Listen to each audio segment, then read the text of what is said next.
Senators Alan Peter and Pia Cayetano says the NBI's planned probe into the 2019 SEA Games. Ang aking pong narinig lamang ay ito ay paiimbestigahan ni NBI Director Matibag. Mayroon pong nangyayaring clash between the Cayetanos and Director Matibag in recent or in past events din. Sa ating pagkakaalam, hindi na imbestigahan sila Senator Alan Cayetano.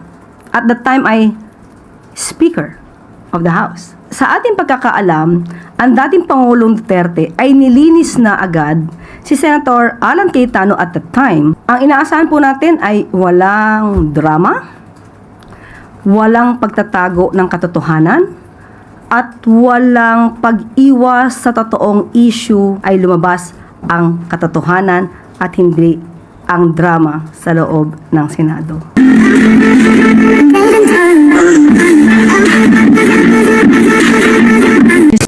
At maaari na po akong tumanggap ng inyong katanungan. Unang tanong, Tristan Adalo, Newswatch. Good afternoon, Yusek Claire. I'll start po with Senators Alan Peter and Pia Cayetano says the NBI's planned probe into the 2019 SEA Games is meant to intimidate senator judges and distract them from the impeachment trial. Because una pong nasabi ni Director Matibag na gusto nilang tingnan yung naganap umano o posibleng anomalya noong 2019 SEA Games, including yung 10 billion unliquidated funds, lack of competitive bidding, and questionable 50 million cauldron or caldero. So una po, does Malacanang support this investigation, and how does the palace want to respond to claims that it is meant to intimidate senator judges? Unang-una po, mandato naman po ng pamunuan ng NBI na mag-imbestiga kung meron po silang naririnig, nalaman na anomalya. Hindi po kailangang utusan ng Pangulo. Mandato po yan ng NBI, ng CIDG, ng PNP. Trabaho po nila yan. Kung ito ay sinasabing panggigipit, ang aking pong narinig lamang ay ito ay paiimbestigahan ni NBI Director Matibag. Dahil kung inyo pong matatandaan, magtatayo po ng NBI Academy dito sa New Clark City. At the time na nagkaroon sila ng pagpupulong ay mayroong nakapagsabi sa kanya na mayroong mga issue patungkol sa korupsyon nung ito daw ay isinagawa. So ito yung nabanggit lang naman sa kanya at naisumbong bilang isang namumuno sa NBI. Kapag may nadinig na ganun, ano ba ang dapat gawin? Isa walang bahala? Tulugan? Ignore? O imbestigahan? Hindi po ba dapat na imbestigahan hindi dahil gusto niyang manira o makadiskaril ng isang tao? Pangalawa, walang nabanggit si NBI Director kung sino ang kanyang iimbestigahan. Pero naitanong na isang reporter na nakabanggit ng pangalan. At ito naman ay sinang-ayunan niya. Sinabi niya na makikipagtulungan sa kanyang paniwala ay makakatulong ang bawat tao sa pag-iimbestiga. Bakit sasabihin na ginigipit? Tama ba yung word? Ginigipit? Ini-intimidate. Ang tao na wala naman na dapat katakutan ay hindi nai-intimidate kahit kailan. Ang pag-iimbestiga na gagawin dahil meron naman talagang issue noong pang 2019, hindi ito pang-i-intimidate, hindi ito panggigipit sa mga taong wala namang ginawang mali. So hindi dapat magkaroon ng reaksyon na dahil iimbestigahan lamang ay sila ay iisa-isahin na. Kapag ganun kasi ang mga pananaw, dapat siguro, sana ay hindi dahil maaari silang pag-isipan na kayo ba'y guilty. So kung wala naman at walang dapat nakatakutan, hindi kailangan ma-intimidate, hindi kailangan na magalit sa anumang pag-iimbestiga. So wala pong any question on the timing kasi baka or it's just a mere coincidence because as we all know, mayroon pong nangyayaring clash between the Cayetanos and Director Matibag in recent or in past events din. Nabanggit po ito sa atin mismo ni Director Matibag na nagkataon lang na mayroong isang ambush interview at tinanong kung ano ang kanilang mga isinasagawang pag-iimbestiga at nabanggit nga niya ito.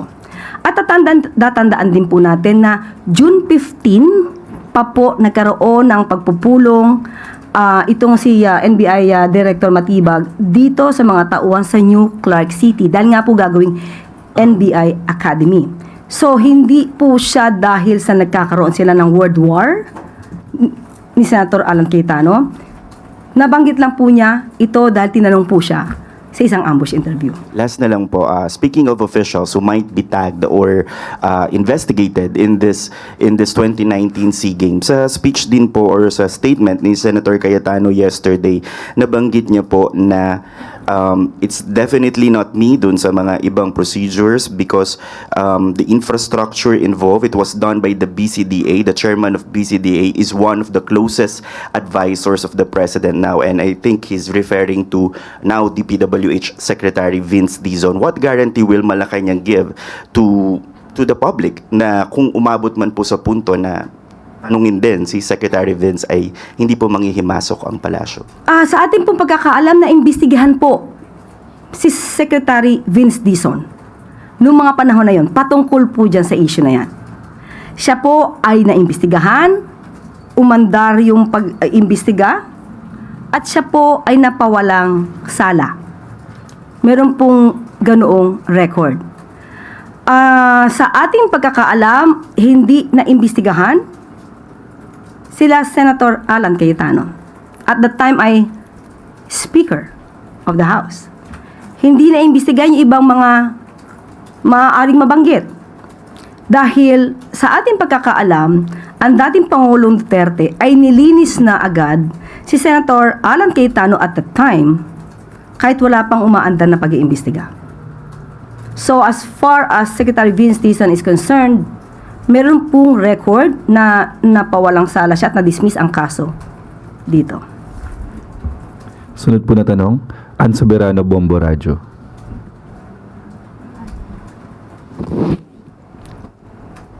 Yusek, good morning. Isang tanong lang po.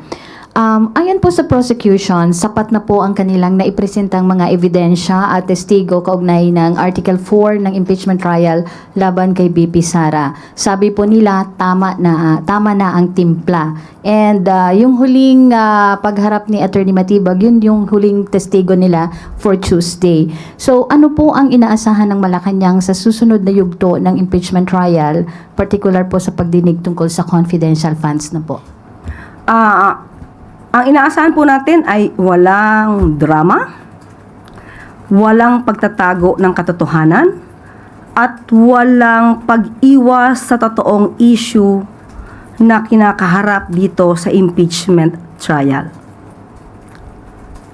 Gusto lang naman din po ng lahat ng ating kababayan ay lumabas ang katotohanan at hindi ang drama sa loob ng Senado. Follow-up question, Christian Bascones, PRTV. Yusek, habulin ko lang po yung isang article na natalakay na about the grave threats. No? Kasi ginamit na argumento ng depensa ay yung video noong interview kay Pangulong Marcos kung saan sinabi niya na willing siya makipag-reconcile sa mga Duterte, and ito ay itinuturing ng depensa bilang kumbaga hindi mabigat na itinuturing ng Pangulo yung mga threats sa buhay nila. Ganun po kababaw talaga ang kanilang argumento. Medyo parang malayo po yun at hindi konektado. Unang-una, kahapon sinabi na natin, yung pagbabanta, consummated na po yun. At hindi lang ito isang maliit na bagay, isang maliit na kaso, kung hindi ang pinag-uusapan dito ay impeachment ng isang impeachable officer sa katauhan ng Vice Presidente na may kakilala, may kaibigan na killer or willing pumatay. Hindi dapat ang public servant, kahit sino man, ordinaryong tao, lalong-lalo na kung ikaw ay nag-ookupa ng pangalawang pinakamataas na posisyon sa bansa na magkakaroon ka ng kakilalang killer.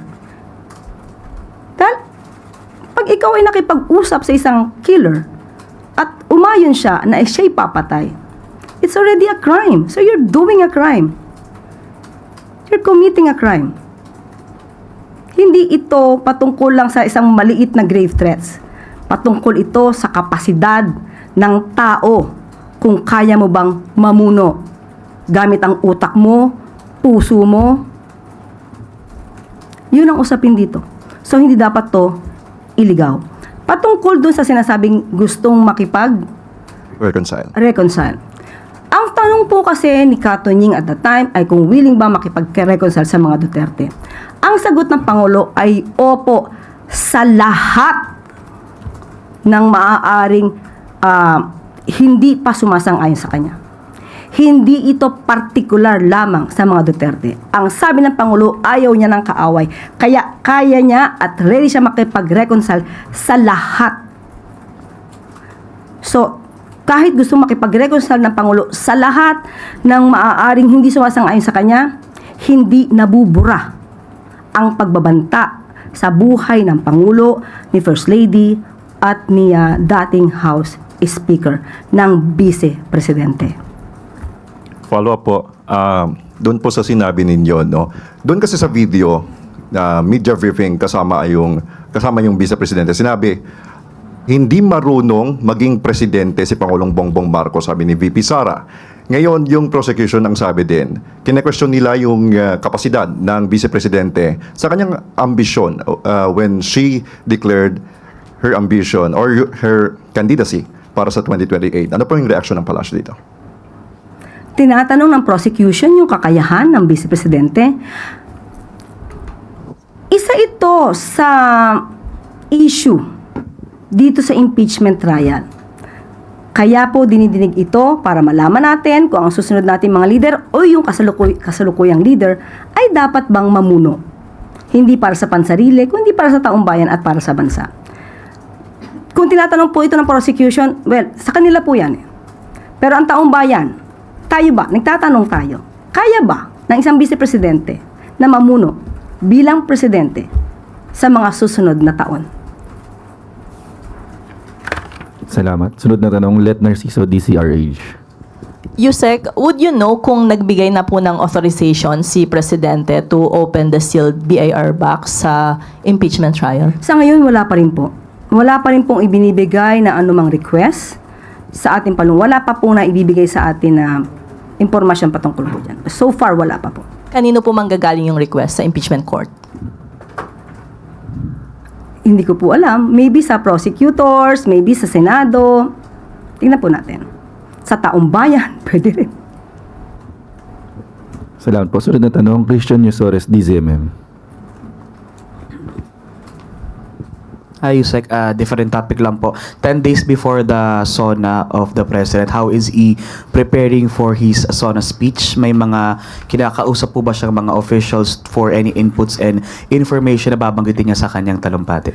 Normal po yan. Regular po yan sa Pangulo. Hindi lang dahil sa SONA.